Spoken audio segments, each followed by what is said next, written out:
Joining us right now via Zoom chat is David Ramos.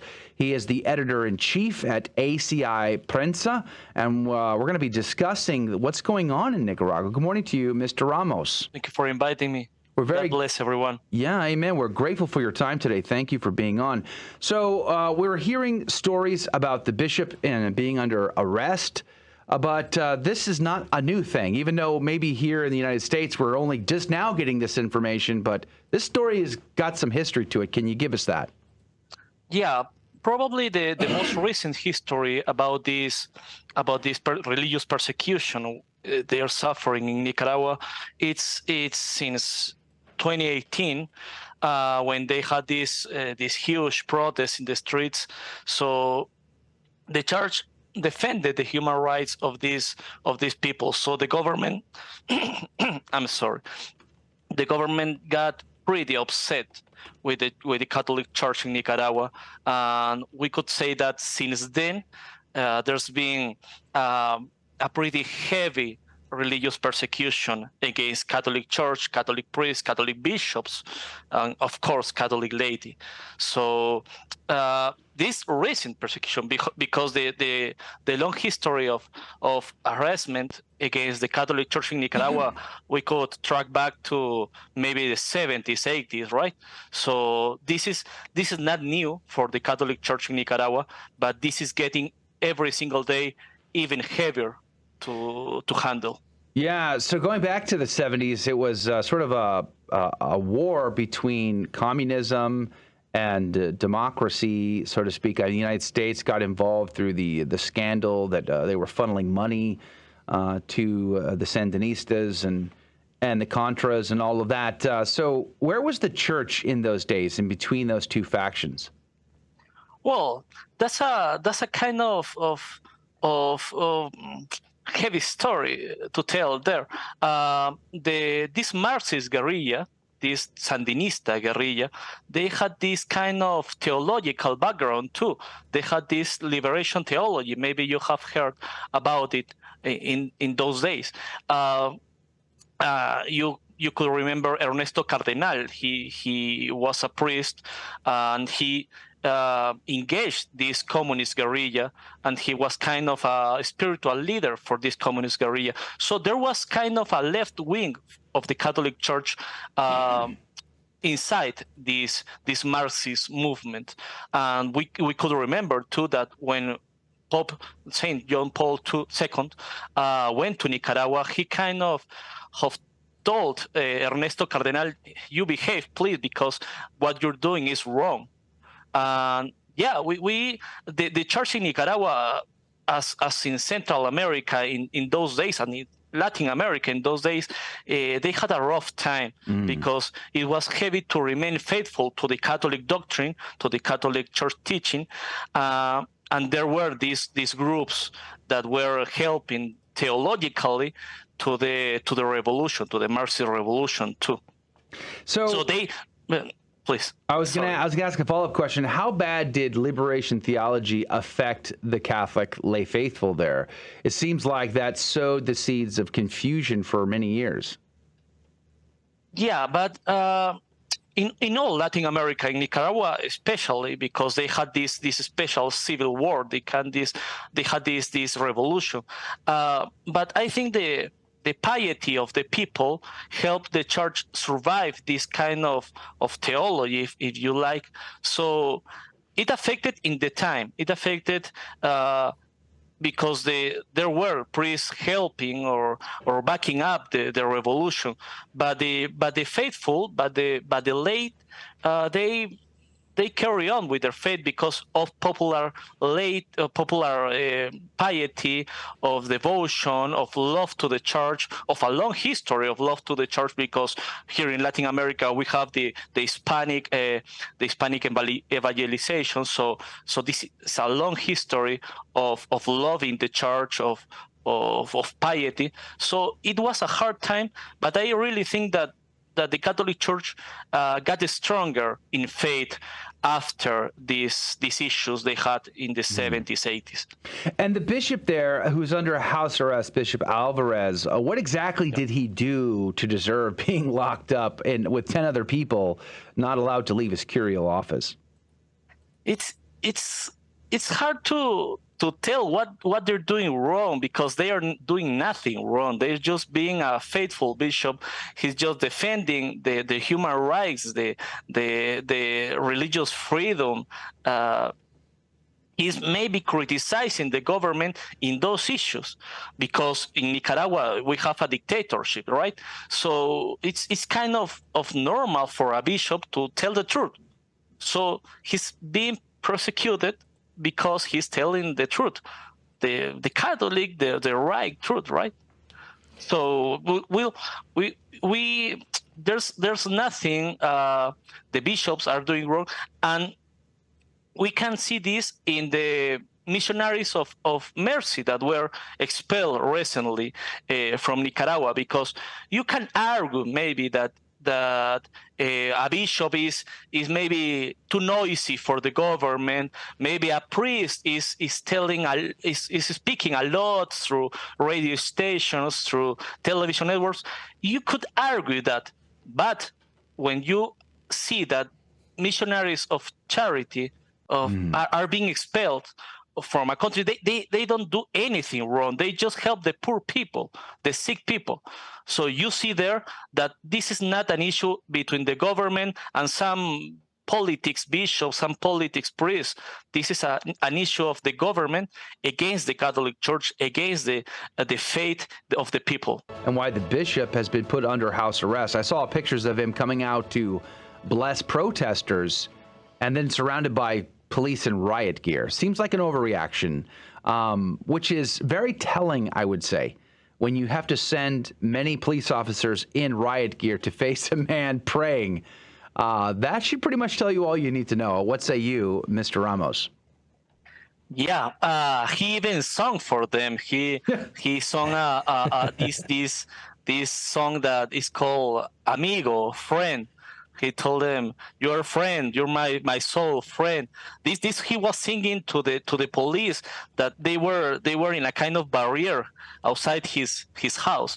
So yeah, you see his attitude. You see how he's responding to this harassment, to this house arrest, and you just see a Catholic bishop being a pretty faithful Catholic bishop. So. Yeah, I see why it's hard to understand why he's being so harassed by the government. But as I told you, we have to understand maybe two things about the Nicaragua government, the Nicaragua dictatorship of Daniel Ortega and his wife, Rosario Murillo. They really hate a Catholic Church. They really hate Catholic teaching. They were tolerating the Catholic Church because they are, one, Marxist. They are, two, atheists, furious atheists, and three, they are involved in some kind of witchery. We could tell. So these are some kind of reasons to understand why the Nicaragua government is really against the church. Wow, Mr. Ramos, yeah, absolutely. There's a giant spectacle being made out of this. The Catholic Church there in Nicaragua. I'm just wondering, the church has obviously spoken out in opposition to this dictatorship that's taking place there. But were any other radio stations taken down? Were any TV stations or any other opposition voices taken down? Or was this just immediately a targeted attack against the church? First, when the missionaries of charity were expelled, we are talking about around 100 or even more ONGs that were closed by the government. These are ONGs that are directed to the attention of the poor, to helping the poor, to helping the sick. It was kind of directed to every single thing that looks against the government policies. He's an institution who is defending the human rights in Nicaragua. But then it kind of got even personal with the Catholic Church, because as in 2018, the Catholic Church has to tell the truth, has to defend the powerless. Yeah. So the Catholic Church is what it does. So when the church did again that from the Catholic radio stations, they were shut down. The Catholic TV stations first were shut down, and then Catholic radio stations were shut down by the government. So yeah, first it was kind of a human rights issue, and then it got really directed to the Catholic Church in Nicaragua. And then these radio stations, some of them in Matagalpa, that is the Catholic diocese of Monsignor Rolando, they shut down violently with some violence, and then we have these videos, these pictures of how the police got into the radios, punching everyone. We have people bleeding. Wow. Because it was really violent what they did there.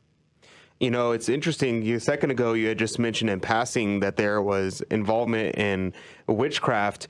And I wanted to follow up on that point because, I mean, we just covered a story from Bolivia about a man being buried alive, being sacrificed to Pachamama idols, to Mother Earth. And in Mexico, it's well known that there is the Santa Muerte cult, people worshiping this personification of death, and it's a resurgence of paganism. And so I'm very intrigued by the fact that you said that there is witchcraft, because it seems that is becoming more and more out in the open. Could you follow up a little bit on that point that you made? Yeah, well, this is especially the case of Rosario Murillo. She's the vice president. She's the wife of Daniel Ortega, and she's really involved in witchcraft. The people in Nicaragua is kind of openly. This is openly known. She wears some items, some rings, some stuff, and she speaks kind of about it. So yeah, it's kind of a practice. She was practicing tarot and this kind of rituals. So yeah, she's into it. And some people, especially in this witchcraft world, attributes the reason, well, not so recent, but the starting point of this new government from 2007, I'm sorry. They attribute this to the witch works of Rosario Murillo. Wow, that is incredibly troubling. So then, where are the lay faithful in all of this? Do the vast majority of Catholics in Nicaragua, which is more than half of the country's population, from my understanding, do they support the bishop? Are they standing up to the bishop? What are they doing about? Are they protesting? Are they allowed to protest? I mean, where do they stand? They stand for the Catholic Church, they stand for the bishop, but it's really hard to protest, to say anything publicly, because we have this really recent hurt of 2018. They got into the streets, they went out to the streets, and they got killed. We have around 300, maybe 400 people that they were killed by the government when they just protesting. So it's hard to go out to the streets, and we can understand this when you see, especially here in Latin America, what the Pope sometimes says about the clericalists. Yeah, we kind of have in this big position, this high position to the bishops, and if the bishop gets harassed, the Catholic bishop gets imprisoned by the police in his own house. What could I expect? I'm just a lay people. So this is kind of a message from the government, from the dictatorship of Daniel Ortega. We can do that to a Catholic bishop. So what's the end game here then? If no one stands up, if no one takes a stand and does something against this, what's the future? Is the church going to be snuffed out in Nicaragua? It's a dark future. I was talking to Marta Molina, who's a lawyer. She wrote this report of over 190 attacks to the Catholic Church since 2018. And she said, well, we as Nicaraguans, we as people here, we can do kind of no more. We really need help from outside because this government has the police, has the army, has every single power they have to just blow us away. So if we don't get any help, we are screwed. So wow. Well, under the government of Plutarco Calles in Mexico in the late 1920s, early 30s, the Catholics asked for help there. I read a letter that was sent to the bishops in America begging for help, and America sent weapons to Plutarco Calles, and those weapons were used against Catholics in Mexico. So I don't know that help is coming. What should Nicaragua do next? That's what we can see this next in what the bishop is doing. What the main weapon the Catholic Church has is the prayer, is God, is our hope in God. So when we see what the bishop is doing right now, he had this mass, he had this Eucharistic adoration. That's what we can do in Nicaragua, because there's no other way in which the people could go out to the streets and say, please stop, because they tried in 2018. They really tried in 2018 to end this dictatorship, and sadly it didn't work. But what about the Pope? Why do you think the Pope has not spoken out vigorously and strongly about this situation? One of his bishops is under house arrest and his people are seemingly being persecuted. Why wouldn't His Holiness speak out against this? We could argue that maybe some work of Vatican diplomacy, right, in maybe working this out behind the scenes, and that's what Nicaragua people hopes, that the Vatican is helping out this way.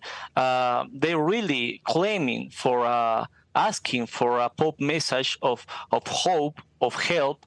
So that's what the people is expecting for. Not just a message, but maybe some work of Vatican diplomacy to stop this, because, as I told you, there's no way from inside Nicaragua this could be solved. Does the bishop and the 10 people who are stuck with him in house arrest in the diocesan offices, do they have access to food and water, anything like that?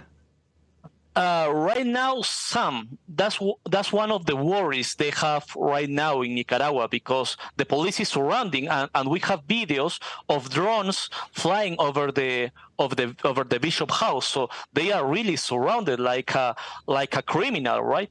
So they have some food left, but the worry is just how much could they handle without going out the house. Wow. It's a pretty desperate situation.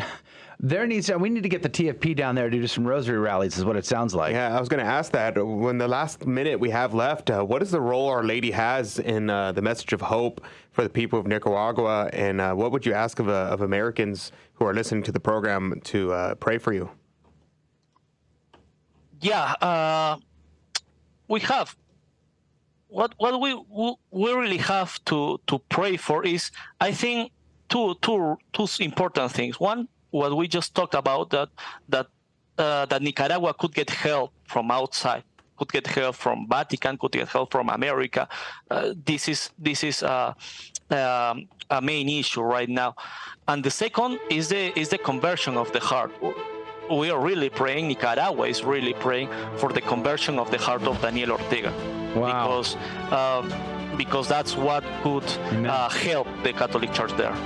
Amen. Praise be to God. David Ramos, Editor-in-Chief at ACI Prensa, thank you for your time today and giving us the inside information on this tragic story in Nicaragua. We're praying for Nicaragua and for the people, for the bishop, and for the conversion of its leaders. God bless you, David. Have a great day. God bless you, too. All right. Praise be to God. That is hour number 1 of Catholic Drive Time. We have survived it, but we're going to have a great conversation with David next. Join us.